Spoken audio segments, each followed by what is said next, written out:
네, 오윤혜 씨 어서 오십시오. 네, 안녕하십니까, 오윤혜입니다. 예, 비 많이 오죠? 네, 오늘 사실 광화문에서 고 이용마 기자님 예. 그 5주기이자 지키자 MBC 콘서트를 하거든요. 예. 그래서 비가 와서 좀 걱정되더라고요. 그래서 거기 쓰시는 분들이 약간 예. 빗물을 눈물처럼 예. 울분을 섞어서 더 감동적인 콘서트가 되었으면 좋겠습니다. 예. 네. 댓글 소개해 주시죠. 네, 피드백 타임 시작합니다. 3012님께서 고위 공직자 부인들 좋겠습니다.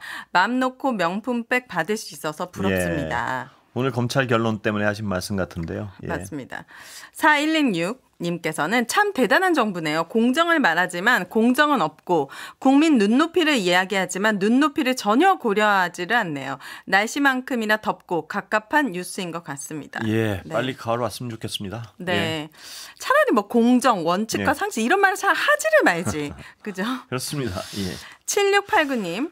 수원으로 가는 7770번 버스 타고 가는데 MBC 권순표의 뉴스하이킹 나오네요. 기사님 볼륨 크게 하고 같이 들어요. 우와! 수원으로 가시는 분들 네, 안전운전 하시고 예. 즐겁게 퇴근하시기 바랍니다. 조심해 가시기 바랍니다. 네. 예, 길도 미끄러울 텐데요. 맞습니다. 자, 오늘 검찰이 김건희 여사의 명품백 의혹 수사를 마치고 김 여사를 무혐의로 결론 내렸다는 뉴스가 나왔습니다. 예. 특히 지난달 김건희 여사를 제3의 장소에서 비공개 출장 조사하면서도 이원석 검찰총장에게는 사후 보고되면서 논란이 일었죠. 당시 이원석 총장은 진상 파악을 지시했는데 오늘 한겨레 보도에 따르면 대검 감찰부는 이 사후 보고 논란과 관련해서 이창수 지검장이나 관련자들 면담 조사조차 시작하지 못했다. 예. 이원석 총장이 진상 파악을 지시한 지 한 달이 지났지만 뭐 사실상 조사가 이뤄지지 않고 중단된 상태에 비슷해진 것 같습니다. 이원석 총장 떠나시는 이원석 총장 보면 참 민망할 것 같아요. 여러 가지가 정말 뭐냐면 감찰 조사했는데 면담도 못했다고요? 예, 감찰 조사 지시했는데. 네. 그러니까 이분은 그냥 몇 번 이렇게 하는 척하다가 그냥 나가시는 것 같아요. 뭐든.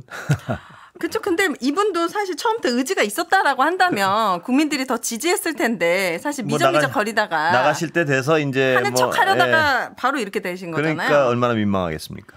당시 김건희 여사 비공개 검찰 조사 이후에 이원석 검찰총장이 이렇게 얘기했었는데 어떤 말을 했었는지 잠깐 들어보시죠. 들어보시죠. 법 앞에 예외도 특혜도 성역도 없다고 말씀드렸습니다. 그러나 대통령 부인 조사 과정에서 이러한 원칙이 지켜지지 않았고 결과적으로 국민들과의 약속을 지키지 못하였습니다. 자, 법 앞에 특혜도 예외도 성역도, 특혜도 성역도 없다고. 네. 없다고 할 정도. 근데 지켜지지 않았다고 총장이 그것도 꽤 현 정부의 신뢰를 받는 총장이 저런 얘기를 할 정도였으니까 네. 이 수사 결과에 대해서 어떤 국민들이 납득하고 인정할 수 있겠습니까? 맞습니다. 그러니까 이런 상황이라면 도대체 근데 국민들을 납득시킬 생각은 없어 보입니다. 전혀 없어 없었던 보입니다. 것 같습니다. 예. 어제 PD수첩 안 보셨다고 했는데 권 앵커님께서는 안 보신 분들은 꼭 강추드립니다. 특히 어제 검찰은 알고 우리는 몰랐던 도이치모터스 주가 조작 관련된 보도가 있었는데 전 진짜 충격받았거든요. 김건희 여사에게만 대한민국에는 성역이 있는 게 성역이 있구나라는 확신을 가졌습니다. 2억 정도 투자하신 분들 그 이외에 뭐 90 몇 분은 다 소환이 됐거든요. 근데 40억 넘게 본인의 계좌가 이용이 되고 직접 전화 주문한 내역이 수십 건이고 막 하루에만도 막 50 몇 회 거래가 이루어지고 총 거래량의 막 50% 이상이 이루어지는 정말 전문적인 주가 조작 사건이었더라고요. 이게 그 중심에 김건희 여사가 있었지만 이분만 이렇게 쏙 빼놓고 자, 그 보시니까 충격적이셨죠? 너무 충격적이었어요. 저는 사실 어제 못 봤는데 그게 이제 이 앵커하고 하면서 하도 그 사건을 많이 다뤄봐가지고 내용은 뭐 속속들이 많이 알고 있는 편이죠. 그런데 이런 얘기를 많이 하죠. 그러니까 왜 문재인 정부 당시에 그렇게 실컷 수사를 했는데 무혐의 아무런 어떤 성과가 없었던 거는 죄가 없는 것이다 이런 주장을 많이 해요. 그런데 두 가지 그 주장이 말이 안 되는 부분이 그거예요. 바로 그러니까 문재인 정권 당시에 그 검찰총장이었던 윤석열 총장의 영향력 때문에 수사를 제대로 못했다는 것이 그 반론이고 또 하나는 정권이 바뀌었잖아요. 그리고 검찰이 얼마나 지금 이 명품백에서 보듯이 얼마나 그 김건희 여사에 대해서 우호적으로 수사를 합니까? 얼마나. 네. 그런데 지금까지 도이치모터 사건은 결론을 못 내리고 있어요. 네. 왜 그럴까 생각하면 네. 이건 이제 여기서부터 의심에 당기고 의혹에 당기죠. 어저께 보셨지만 네. 그렇게 어떤 압도적으로 의심스러운 상황이 많은데 왜 이 현 정부에 어떻게 보면 굴종한다는 비판을 받고 있는 검찰은 왜 결론을 못 내릴까? 네. 왜 없다 그러면 될 거 아니에요. 없다 그러기엔 뭐가 있지 않은가. 이게 가장 없다 그러기엔 너무나 큰 뭐가 있으니까. 너무 선명하던데요.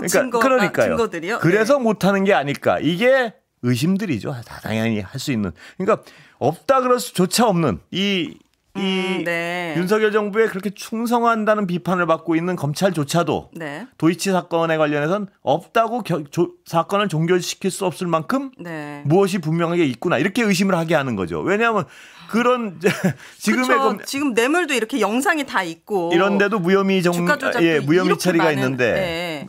왜 주가 조작 사건은 이렇게 결론을 못 내리고 있을까? 네. 윤석열 정권이 들어온 지 2년이 지났는데요.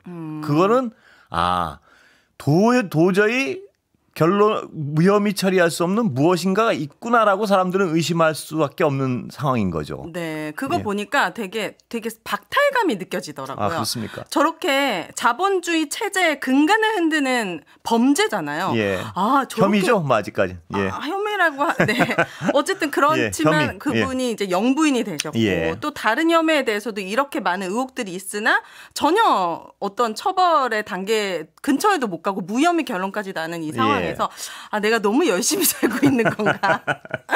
정말 이것은 이런 주가 조작 같은 경우에는 정말 중범죄로 다뤄야 된다고 생각합니다. 예, 자본주의 사회에선 주가 조작은 굉장히 정말 재질이 나쁜 범죄잖아요. 원래. 그럼요. 예. 그런데 그 어떤 빨리 수사 결과가 좀 나왔으면 좋겠습니다. 예. 무혐의가 아닌 다른 결과가 나왔으면 좋겠습니다.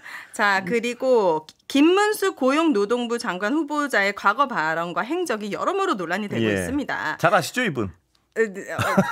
크게 관심이 없었는데 이분이 지금 고용노동부 장관 후보가 됐죠. 김문수 후보자가 지난 9월 대구에서 열린 청년 경청 콘서트에서 대한민국 저출생 문제를 언급하며 남긴 발언 직접 들어보겠습니다. 젊은이들이 서로 사랑하지 않고 개만 사랑하고 개만 안 하고 결혼 안 하고 애 안 하고 그건 나는 별로 지지 않아요. 오빠네라고 하든 난 그거는 지지 않아요. 개만 사랑하고 개만 안고 다니고 뒤에 말이 안 들렸는데 나는 꼰대가 되든 말든 그건 지지 않아요. 예. 이거 개만 사랑하고 개만 안고 다니고 이거는 윤 대통령 부부 돌려가기입니까? 뭡니까? 지금 노란봉투법, 25만 원 지원법 다 거부되고 개식용 종식 특별법 바로 통과시켜 주셨잖아요. 이거는 약간 김문수 후보자가 약간 용산에 보내는 소리가 아닌가 싶었지만 어쨌든 이걸 듣고 있는 청년들이 지금 반려견 때문에 이거 반려견 키우느라고 애 안 난다는 걸로 그렇게 들리기가 쉽죠. 저 사람 뭐 하는 사람인가 지금 저출생 대책을 논하고 있는 게 맞는가 너무 답답합니다. 고용노동부가 저출생과 노동 문제에 대응해야 하는 핵심 부서잖아요. 그런데 이분이 이 노동부 수장으로서 이런 사회적인 문제에 대해서 어떻게 대응할지 지금 벌써부터 개만 사랑하고 개만 안고 다니고 이런 발언을 해서 제가 왜 웃는지 아세요? 말해주세요. 왜요? 이 젊은 사람들이 특히 젊은 사람이 아닌 저도 그런데 이 얘기 들으면 얼마나 황당할까 하는 무슨 얘기냐면 진짜. 이게 앞뒤가 원래는 사랑하지 않고 개만 사랑한다니까. 개만 사랑해서 사랑하지 않다는 아니에요, 말은. 자세히 따져보면. 개만 사랑하기 때문에 사람끼리 사랑 안 한다는 얘기는 아니에요, 따져보면. 그런데 그 인식에는 젊은이들이 결혼해서 애는 안 낳고 개만 좋아한다 이 얘기 아니에요. 그렇죠. 근데 왜 젊은이들이 애를 안 낳는지 짐작이 가는 부분이 있어요. 이런 분들이 자꾸 노동부 장관하고 이러고 있으면 애 안 낳고 싶을 것 같아요. 당연한 거 아닙니까? 이 저출산마저도 양극화 현상이라는 지적이 있어요. 연애하고 결혼하고 출산이라는 경험은 누구나 원한다면 해야 할 수 있는 경험인데 출산을 안 하는 가장 근원적인 배경은 결혼을 해서 애를 낳고 키울 수 있는 환경인가 사회적 구조인가. 그렇습니다. 여기서 내가 나와가지고 그 아이를 다른 어떤 돈 있고 권력 있는 사람보다 더 잘 키워낼 수 있을까? 네. 이런 어떤 근원적인 두려움이 있는 거거든요. 당연하죠. 열등생을 만드는 것 아닌가 사회 때문에. 이것 때문에 그거는 못 보겠다는 거거든요. 많은 부분은. 네. 그런데 지금 노동부 장관 후보란 대해서는... 분이 과거에 이런 얘기를 한 분들이 후보로 있고 네. 왜 애를 낳기 싫어하는지는 아마 본인 자신한테 물어보면 사실을 얘기해줘도 이분은 납득을 못할 것 같습니다. 좀 네. 뭐 이해력이 뛰어난 분은 아닌 것 같아요. 맞습니다. 오늘의 하프타임 여기까지 하도록 하겠습니다. 예, 오윤혜 씨였습니다. 고맙습니다. 감사합니다.